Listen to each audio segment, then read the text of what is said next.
नमस्ते मित्र आणि मैत्रिणींनो, कसे आहात सगळे? महा एक्झाम्स या यूट्यूब चॅनलवर तुमचं पुन्हा एकदा खूप खूप मनापासून स्वागत. तर मित्रांनो, मी आहे जयश्री आणि आज आपण बघणार आहोत इयत्ता 6वी इतिहासातील पाठ क्रमांक 8 मौर्य साम्राज्यानंतरची राज्ये. याआधी आपण 1 ते 7 पाठ पाहिलेला आहे. त्या व्हिडिओची लिंक मी डिस्क्रिप्शन बॉक्समध्ये देईल, जाऊन चेक करा. त्याचबरोबर TET जे महत्त्वाचे घटक आहेत त्याचाही व्हिडिओ मी बनवलेला आहे. त्या सर्वांची लिंक मी डिस्क्रिप्शन बॉक्समध्ये देईल, प्लीज जाऊन चेक करा. चला तर मित्रांनो, वळूयात आपल्या आजच्या विषयाकडे. त्याआधी जर तुम्ही माझ्या चॅनलला अजूनही सबस्क्राईब केलं नसेल तर प्लीज सबस्क्राईब करा, शेअर करा आणि कमेंट करा. चला तर मित्रांनो, वळूयात आपल्या विषयाकडे. तर मौर्य साम्राज्याची राज्ये.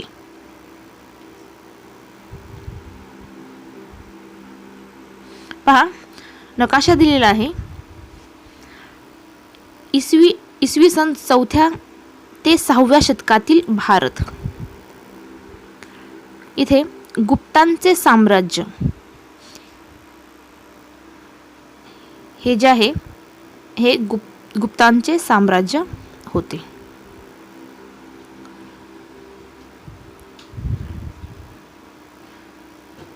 पहिलं घराणं पाहूया, ते आहे शुंग घराणे.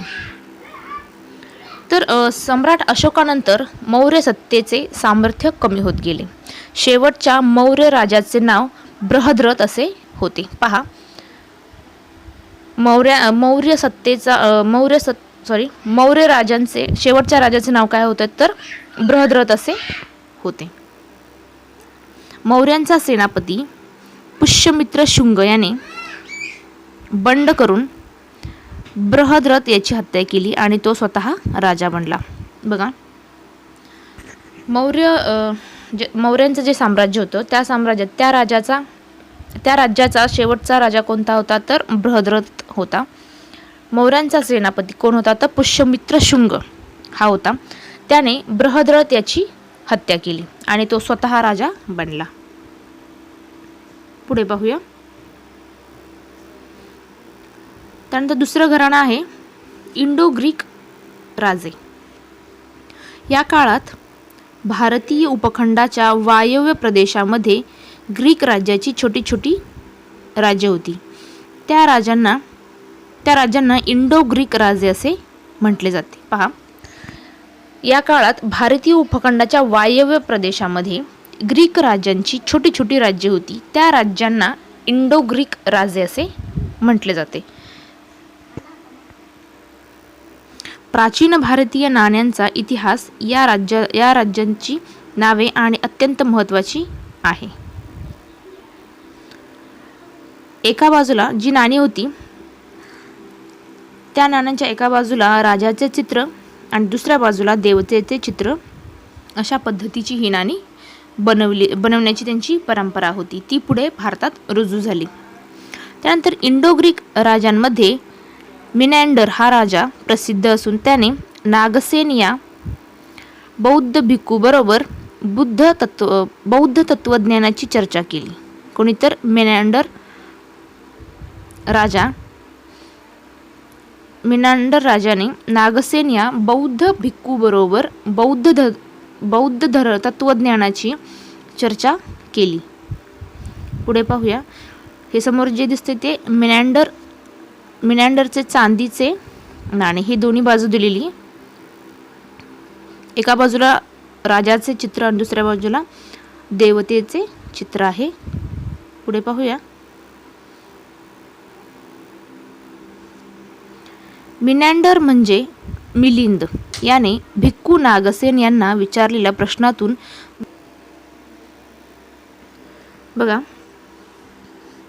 त्याने विचारलेल्या प्रश्नातून मिलिंद पन्ह या ग्रंथाची निर्मिती झाली.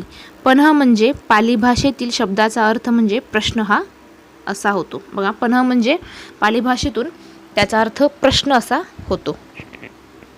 कोणत्या ग्रंथाची निर्मिती केली तर मिलिंद पन्ह. पुढे पाहूया.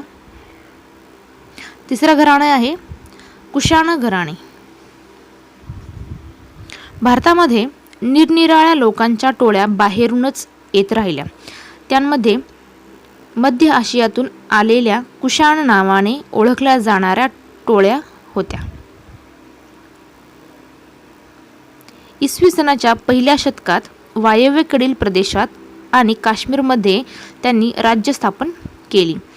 भारतात सोन्याची नाणी पाडण्याची सुरुवात कुशाण राजांनी केली. पहा, खूप महत्त्वाचं वाक्य आहे की भारतात सोन्याची नाणी पाडण्याची सुरुवात कोणत्या घराण्याने केली, तर कुशाण घराणे किंवा कुशाण राजा यांनी केलेली आहे. पुढे पाहूया नाण्यांवर गौतम बुद्ध आणि विविध भारतीय देवता यांच्या प्रतिमा वापरण्याची प्रथा कुशाण राजांनी सुरू केली. कुशाण राजा कनिष्क याने साम्राज्याचा विस्तार केला. पहा, जी नाणी होती, जी सोन्याची नाणी, कुशाण घराणे यांनी जी सोन्याची नाण्याची परंपरा सुरू केली, त्या नाण्यांवर गौतम बुद्ध आणि विविध भारतीय देवता यांच्या प्रतिमा वापरण्याची पद्धत किंवा प्रथा कुशाण राजा यांनी सुरू केली. त्यातील कुशाण घराण्यातील कनिष्क याने कुशाण घराण्याची स्थापना केली.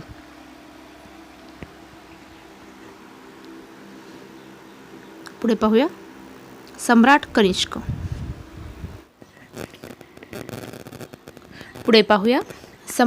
कनिष्क. यांच्याविषयी माहिती जाणून घेऊया. कनिष्काचे साम्राज्य पश्चिमेला काबूलपासून पूर्वेला वाराणसीपर्यंत पसरले होते. कनिष्काची सोन्याची आणि तांब्याची नाणी पाडली होती. बघा, कनिष्कांचे साम्राज्य पश्चिमेला काबूलपासून ते पूर्वेला वाराणसीपर्यंत पसरले होते. कनिष्क यांनी सोन्याची आणि तांब्याची नाणी पाडली होती. पहा, सोन्याची आणि तांब्याची नाणी कोणी पाडली होती, तर कनिष्क राजाने. कनिष्काच्या काळात बौद्ध धर्माची चौथी परिषद काश्मीरमध्ये भरविण्यात आली होती. कनिष्काच्या काळात बौद्ध धर्माची कितवी परिषद काश्मीरमध्ये भरवण्यात आली होती, तर चौथी परिषद. पुढे पाहूया.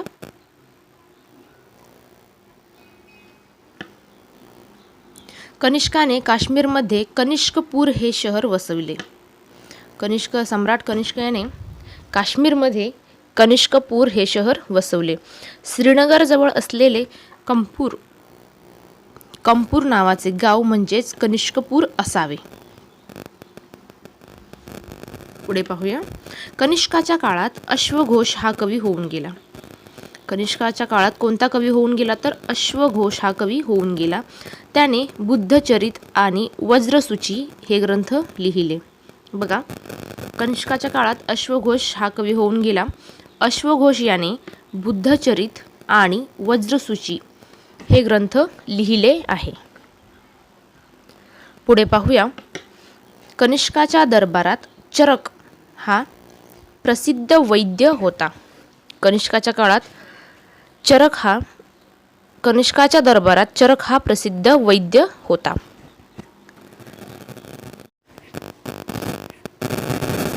पहा, हे चित्र कनिष्काचे सोन्याची नाणी, हे चित्र जे आहे हे सोन्याची नाण्याचे चित्र आहे. कनिष्क यांच्या काळातील दोन्ही बाजू दिलेली आहे. एका बाजूला राजाचे चित्र आणि दुसऱ्या बाजूला देवाचे चित्र. पुढे पाहूया. चौथा घराणा आहे गुप्त घराणे.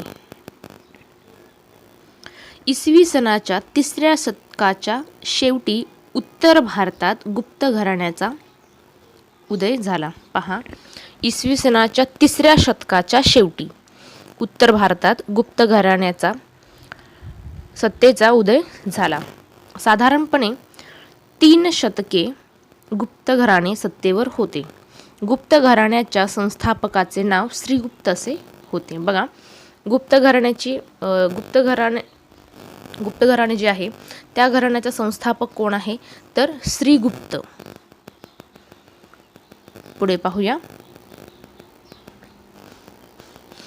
समुद्रगुप्त आणि दुसरा चंद्रगुप्त हे गुप्त घराण्यातील विशेष उल्लेखनीय राजे होते. कोणते, तर समुद्रगुप्त आणि दुसरा चंद्रगुप्त. त्यातील आपण प्रथम समुद्रगुप्त यांच्याविषयी जाणून घेऊया.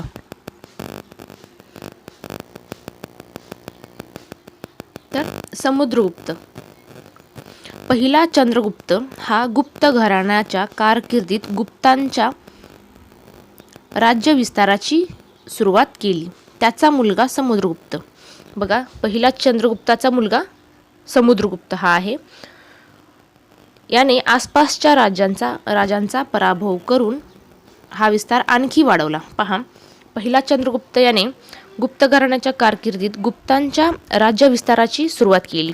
त्याचा मुलगा कोण तर समुद्रगुप्त याने आसपासच्या राजांचा पराभव करून हा विस्तार आणखी वाढविला. पुढे पाहूया. त्याच्या कारकिर्दीत गुप्त सत्ता आसाम पासून पंजाब पर्यंत पसरली होती. पहा, समुद्रगुप्ताच्या कारकिर्दीत आसाम पासून ते पंजाब पर्यंत गुप्त सत्तेचा विस्तार झालेला होता. त्याचबरोबर तमिळनाडूमधील कांचीपर्यंतचा पूर्व किनारपट्टीचा प्रदेशही त्याने जिंकलेला होता.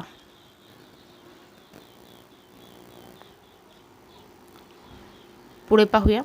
समुद्रगुप्तने मिळविलेल्या विजयामुळे त्याच्या सत्तेचा दबदबा सर्वत्र वाढला होता. पहा, समुद्रगुप्तने मिळवलेल्या विजयामुळे त्याच्या सत्तेचा दबदबा सर्वत्र वाढला होता. त्यामुळे वायव्येकडील राजे तसेच श्रीलंकेतील राजा यांनीही त्याच्याशी मैत्रीचे करार केले. पुढे पाहूया.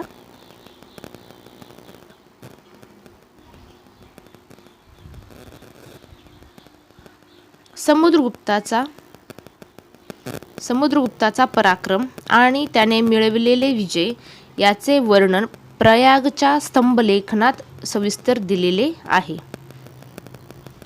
हा लेख प्रयाग प्रशस्ती म्हणून ओळखला जातो. त्याला अलाहाबाद प्रशस्ती असेही म्हटले जाते. पहा, समुद्रगुप्ताने जे पराक्रम केलेले आहे, त्या विजय मिळवलेला आहे, त्या सर्वाचे वर्णन प्रयाग येथील स्तंभलेखात सविस्तर दिलेले आहे. हा लेख प्रयाग प्रशस्ती म्हणून ओळखला जातो. त्यालाच अलाहाबाद प्रशस्ती असेही म्हणतात. पुढे पाहूया. समुद्रगुप्ताचे सोन्याचे नाणी दोन्ही बाजू दिलेली आहे.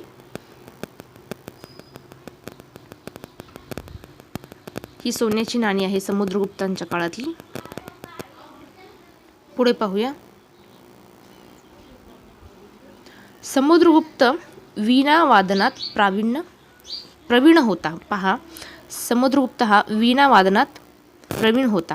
समुद्रगुप्ताने विविध प्रकारच्या प्रतिमा असलेली नाणी काढली होती. त्यातील एका प्रकारात तो स्वतः वीणा वाजवताना दिसतो. त्यावर समुद्रगुप्त असे नाव लिहिले आहे.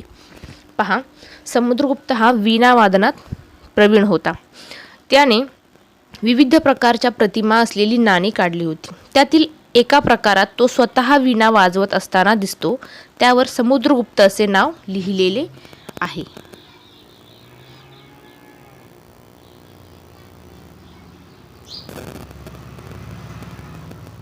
पुढे पाहूया. पुढे आहे दुसरा चंद्रगुप्त. दुसरा चंद्रगुप्त हा समुद्रगुप्ताचा मुलगा होता.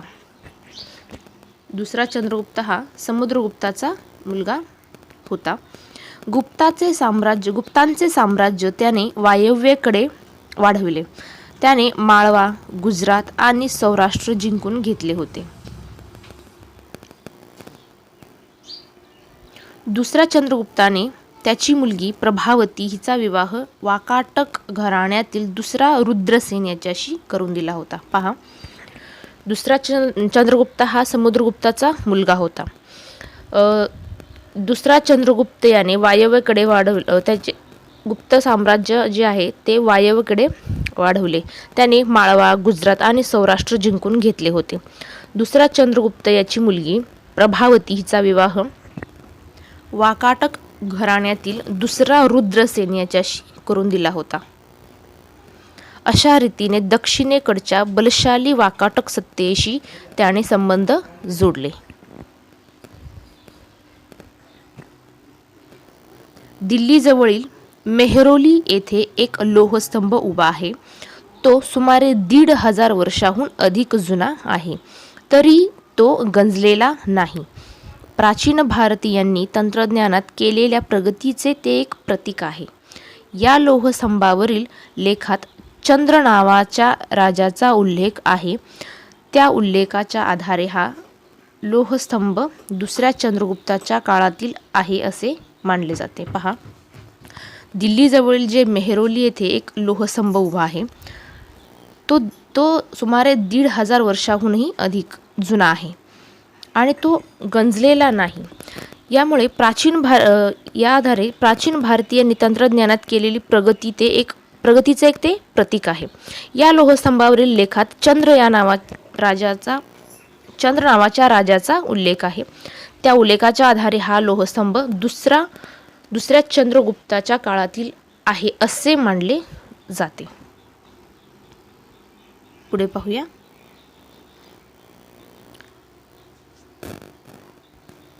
दुसऱ्या चंद्रगुप्ताच्या काळात फाहियान हा बौद्ध भिक्खू चीनमधून भारतात आला होता. त्याने त्याच्या भारतातील प्रवासाचे वर्णन लिहून ठेवले आहे. त्यामध्ये गुप्त साम्राज्यातील उत्कृष्ट राज्यव्यवस्थेची माहिती दिलेली आहे. फाहियान हा कोणाच्या काळात भारतात आला होता, तर दुसऱ्या चंद्रगुप्ताच्या काळात भारतात आला होता. पुढे पाहूया वर्धन घराणे. गुप्त साम्राज्याचे सामर्थ्य कमी होऊ लागल्यानंतर उत्तर भारतात अनेक राज्ये उदयाला आली. त्यातीलच वर्धन घराण्याचे राज्य त्यापैकी एक होते. दिल्लीजवळ असणाऱ्या थानेसर या ठिकाणी प्रभाकर वर्धन नावाचा राजा राज्य करत होता. त्याने वर्धन घराण्याची स्थापना केली. पहा, वर्धन घराण्याची स्थापना कोणत्या राजाने केली, तर प्रभाकर वर्धन नावाच्या राजाने वर्धन घराण्याची स्थापना केली. प्रभाकर वर्धन. पुढे पाहूया. हर्षवर्धन हा त्याचा मुलगा होय. प्रभाकर वर्धनाचा मुलगा कोण, तर हर्षवर्धन हा त्याचा मुलगा होता. हर्षवर्धनाने वर्धन साम्राज्याचा विस्तार केला. त्याच्या कारकिर्दीत वर्धन साम्राज्याचा विस्तार उत्तरेकडील नेपाळ, दक्षिणेला नर्मदा नदी, पूर्वेला आसाम आणि पश्चिमेला गुजरातपर्यंत झाला होता. पहा, वर्धन हा कोणाचा मुलगा होता, तर प्रभाकर वर्धन या राजाचा मुलगा हर्षवर्धन होता. हर्षवर्धनने वर्धन साम्राज्याचा विस्तार केला. त्याच्या कारकिर्दीत वर्धन साम्राज्याचा विस्तार उत्तरेकडील नेपाळ, दक्षिणेला नर्मदा नदी, पूर्वेला आसाम आणि पश्चिमेला गुजरातपर्यंत झाला होता.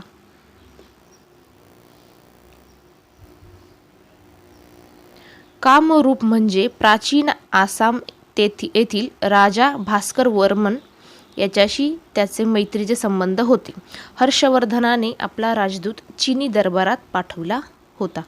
पहा, कामरूप म्हणजे प्राचीन आसाम येथील राजा भास्कर वर्मन याच्याशी त्याचे मैत्रीचे संबंध होते. हर्षवर्धनाने आपला राजदूत कोठे पाठवला, तर चीनी दरबारात पाठवला होता. हर्षवर्धनाने चीनच्या सम्राटाबरोबर मैत्रीचे संबंध प्रस्थापित केले होते. त्याने त्याची राजधानी कनौज येथे प्रस्थापित केली. त्याच्या कारकिर्दीत व्यापाराची भरभराट झाली. बघा, हर्षवर्धन याने चीनच्या सम्राटाबरोबर मैत्रीचे संबंध प्रस्थापित केले. त्याचबरोबर त्याने त्याची राजधानी कनौज येथे प्रस्थापित केली. त्याच्या कारकिर्दीत व्यापाराची भरभराट झाली. राज्याचा उत्पन्नाचा मोठा हिस्सा तो प्रजेच्या हितासाठी वापरत असे. तो दर 5 वर्षांनी तो स्वतःची सर्व संपत्ती प्रजेला दान करत असे. कोणतर हर्षवर्धन हा दर 5 वर्षांनी तो स्वतःची संपत्ती प्रजेला दान करत असे.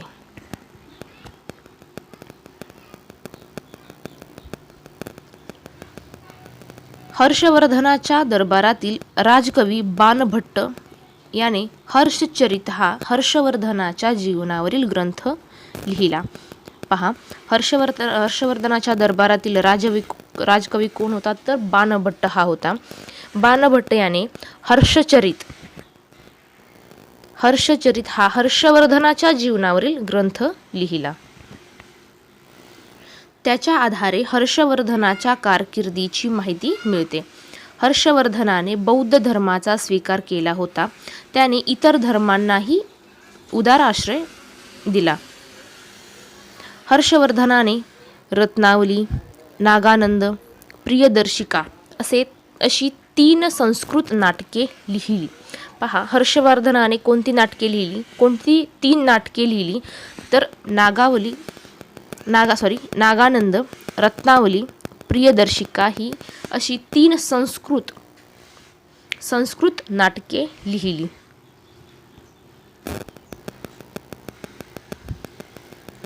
त्याच्या काळात युआन शांग हा बौद्ध भिक्खू चीनहून भारतात आला होता। पहा, युआन शांग हा बौद्ध भिक्खू कोणाच्या काळात आला होता तर हर्षवर्धनाच्या काळात भारतात आला होता। तो भारतभर फिरला। नालंदा विद्यापीठात तो 2 वर्षे राहिला होता। त्याने चीनमध्ये गेल्यावर बौद्ध ग्रंथाचे चीनी भाषेत भाषांतर केले। पुढे पाहूया, हे चित्र युआन शांग यांचे आहे। हे चित्र नालंदा विद्यापीठाचे आहे।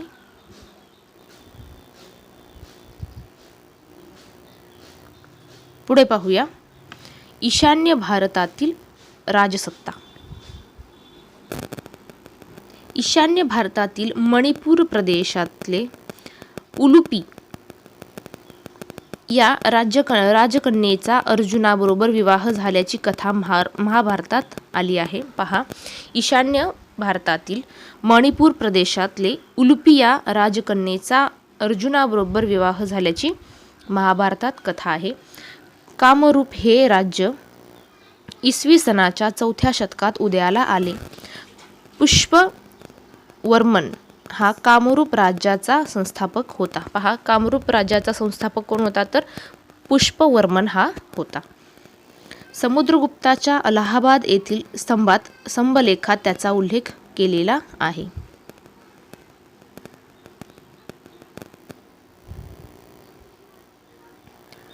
कामरूपच्या राजाचे अनेक कोरीव लेख उपलब्ध आहे। महाभारत आणि रामायण या महाकाव्यांमध्ये कामरूपाचा उल्लेख प्राग्ज्योतिष या नावाने केलेला आहे। कोणत्या नावाने केलेला आहे तर प्राग्ज्योतिष या नावाने महाभारत आणि रामायण या महाकाव्यांमध्ये त्यांचा उल्लेख केलेला आहे। पुढे पाहूया, प्राग्ज्योतिषपुरी ही त्या राज्याची राजधानी होती। प्राग्ज्योतिषपूर म्हणजे आजचे आसाम राज्यातील गुवाहाटी शहर होय। Periplus of the Erythraean Sea या पुस्तकात त्याचा उल्लेख करहादिया म्हणजे किरात लोकांचा प्रदेश असा केलेला आहे। बघा, पेरिप्लस ऑफ द एरिथ्रियन या पुस्तकात त्याचा उल्लेख किरहादिया म्हणजेच किरात लोकांचा प्रदेश असा केलेला आहे।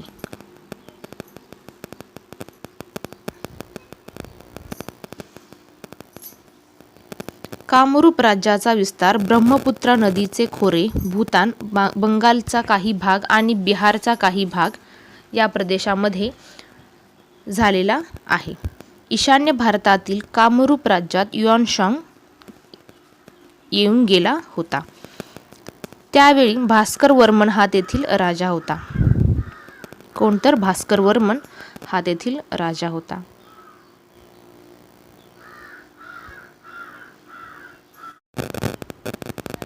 तर मित्रांनो, तुम्हाला आजचा व्हिडिओ कसा वाटला नक्की कमेंट करून कळवा। व्हिडिओ आवडला असेल तर व्हिडिओला लाईक करा, शेअर करा आणि सबस्क्राईब केलं नसेल तर प्लीज सबस्क्राईब करा। चला तर मित्रांनो, थांबूया इथेच, भेटूया पुढच्या व्हिडिओमध्ये। तोपर्यंत धन्यवाद।